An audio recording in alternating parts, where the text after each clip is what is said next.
I believe na napaka-importante pong maging malusog para sa ating pamilya dahil ang pagiging malusog ay isang katibayan ng pagmamahal natin sa kanila na to be with them when they need us for a longer time. Ako, nag-iisa ako dito sa Jensen. My kids are in Cagayan de Oro.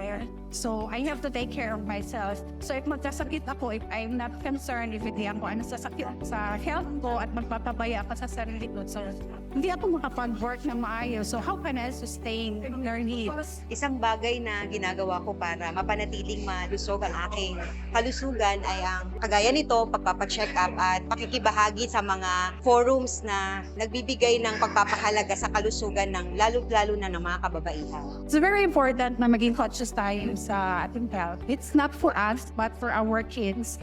Free tayo na maka-work everyday, free tayo na wala tayong iniindang sakit para maka-provide that tayo sa kanila, no? Empowering po ang maging matapang tayo sa mga pagsubok, lalong-lalo na sa kalusugan natin. Kung magiging matapang po tayo, magiging matapang din po yung mga pamilya natin para labanan din po yung mga sakit.